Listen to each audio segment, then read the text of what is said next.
ओंकार स्मरण.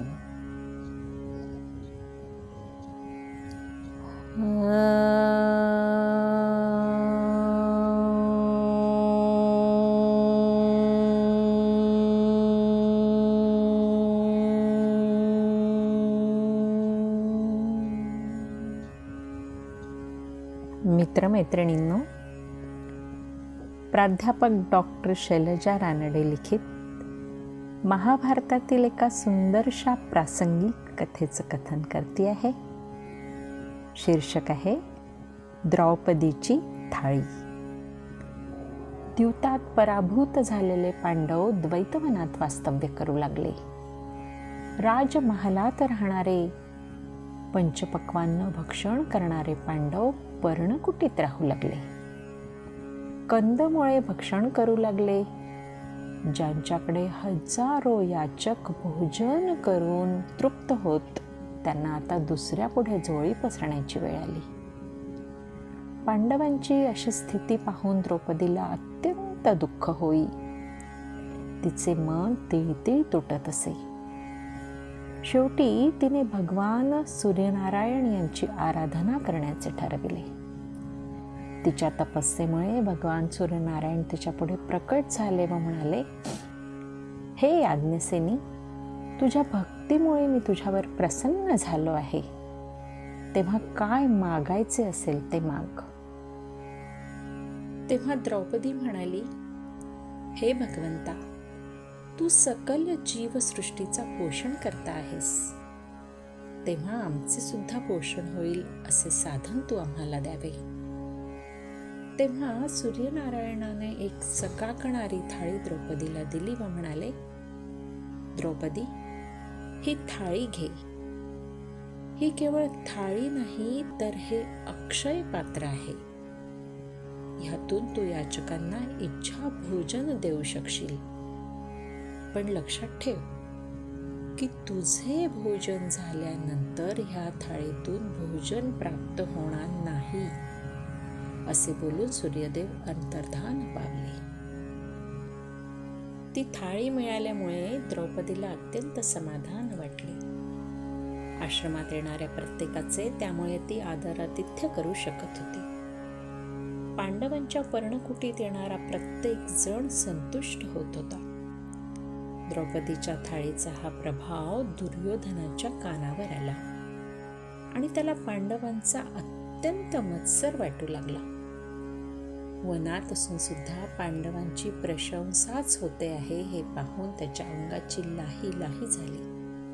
त्याचे पित्त खवळले. पांडवांची फजिती कशी करता येईल याचाच तो विचार करू लागला. दुर्योधनाच्या सुदैवाने त्याला तशी संधी लवकरच प्राप्त झाली. चातुर्मासाच्या प्रारंभीच दुर्वास मुनी आपल्या 10,000 शिष्यांसह दुर्योधनाच्या राज्यात आले. नगरसेवकांनी दुर्वासांच्या आगमनाचा समाचार दुर्योधनाला दिला. समाचार मिळताच दुर्योधन अत्यंत नम्र भावाने दुर्वासांना सामोरा गेला. त्यांचे पाय धुवून त्यांचे स्वागत केले. त्यांना अत्यंत आग्रहाने आपल्या महालात तो घेऊन आला. त्याच्या सेवेने दुर्वास प्रसन्न झाले आणि म्हणाले, दुर्योधना, एवढ्या विशाल साम्राज्याचा सम्राट असून सुद्धा तुझा हा विनम्र भाव पाहून मी अत्यंत प्रसन्न झालो आहे. तेव्हा तुझे मी काय प्रिय करू शकतो ते सांग. त्यांचे हे बोलणे ऐकून दुर्योधनाला आनंदाच्या उकळ्या फुटू लागल्या. ज्या संधीची आपण वाट पाहत होतो ती संधी इतक्या लवकर मिळाली हे पाहून तो खुश झाला. परंतु तसे न दाखविता तो मानभावीपणे म्हणाला, गुरुवर्य, आपण माझ्या राज्यात आला. तुमच्या सेवेची मला संधी मिळाली. मी कृतार्थ झालो. परंतु माझे बंधू पांडव मात्र वनवासात असल्यामुळे आपल्या सेवेला वंचित राहिले. याचे मला अत्यंत वाईट वाटते आहे. तेव्हा आपण द्वैतवनात जाऊन पांडवांना सुद्धा सेवेची संधी द्यावी अशी आपणास माझी विनंती आहे. दुर्योधनाची ती विलक्षण विनंती ऐकून दुर्वास चकित झाले. पण त्यांनी दुर्योधनाला शब्द दिला होता. त्यामुळे ते म्हणाले, दुर्योधना, तुझ्या मनासारखे होईल, असे म्हणून ते आपल्या शिष्यांसह द्वैतवनाकडे निघाले. मजल दरमजल करीत ते द्वैतवनात पोहोचले तेव्हा सूर्यास्त झाला होता.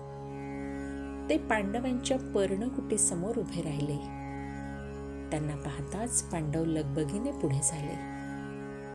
द्रौपदीने अर्घजल पुढे केले. युधिष्ठिराने त्यांचे पाय धुतले, बसण्यास आसन दिले व हात जोडून त्यांना येण्याचे प्रयोजन विचारले. तेव्हा दुर्वास म्हणाले, युधिष्ठिरा, आताच मी दुर्योधनाकडचा आदर सत्कार स्वीकारला व त्याच्याच इच्छेनुसार तुमचा अतिथी सत्कार स्वीकारण्यासाठी आलो आहे. दुर्वासांच्या तोंडचे हे शब्द ऐकताच भीमाच्या हाताच्या मुठी वळल्या.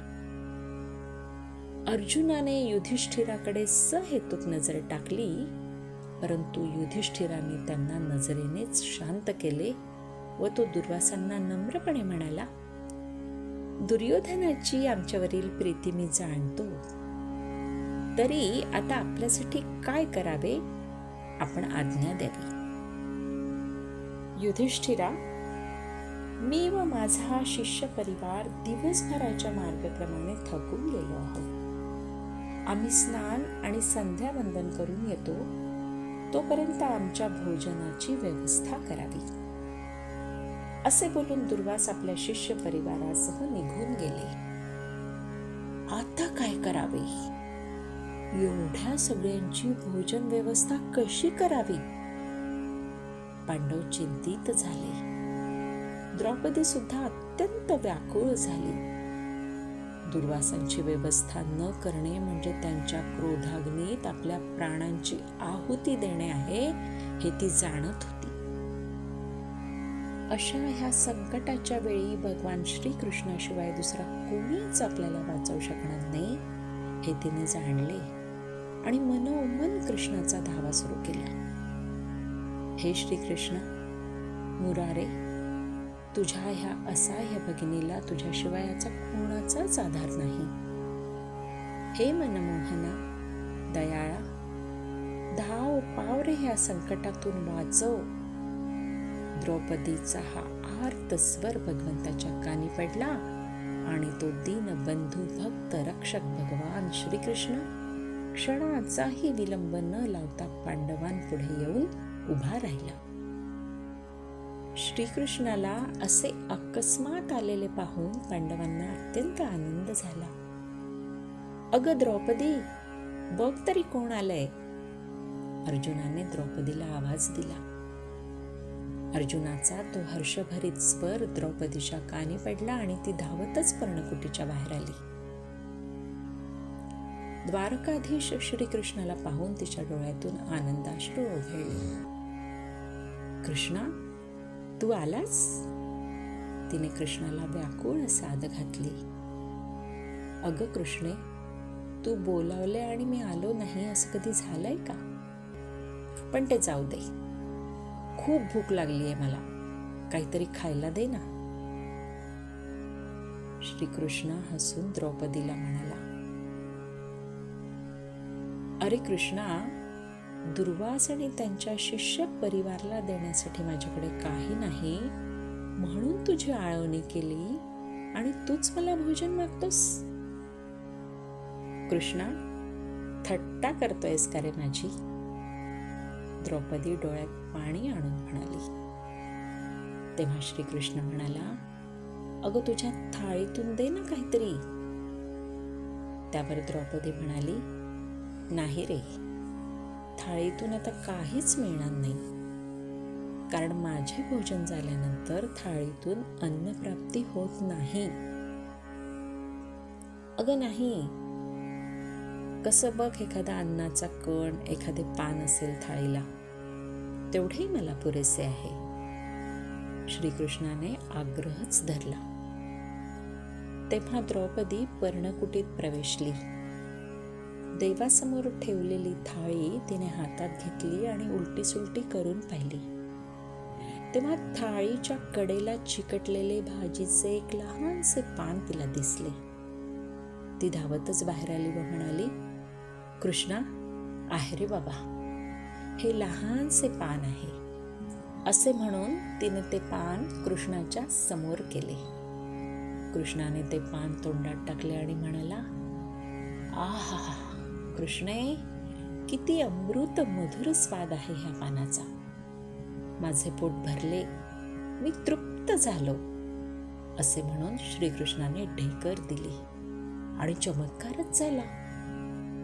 जलाशयावर स्नान करणाऱ्या दुर्वासांचे आणि त्यांच्या 10,000 शिष्य परिवाराची पोटे आकंठ जेवून तडस लागल्याप्रमाणे फुगली. कोणालाच जेवावेसे वाटेना. काही जण पोटावरून हात फिरवीत तेथेच लोळू लागले. तेवढ्यात हातात गदा घेतलेला भीम तेथे आला व दुर्वासांना नमस्कार करून म्हणाला, हे मुनिवर्य, आपल्या सूचनेप्रमाणे भोजनाची सिद्धता झाली आहे, पण आपणास येण्यास विलंब लागल्यामुळे मी स्वतः आपणास न्यायला आलो आहे. भीमाचा तो आविर्भाव, त्याची ती प्रचंड गदा पाहून दुर्वासांचे शिष्य तर घाबरूनच गेले. दुर्वास भीमाला म्हणाला, अरे भीमा, आम्ही भोजनास येऊ असे म्हणालो होतो, पण आम्ही तृप्त आहोत. तेव्हा आता आम्ही इथूनच पुढील प्रवासासाठी प्रस्थान करतो. तरी सुद्धा भीम त्यांना म्हणाला, हे मुनिवर, आपण तृप्त असलात तरी सुद्धा चलावे.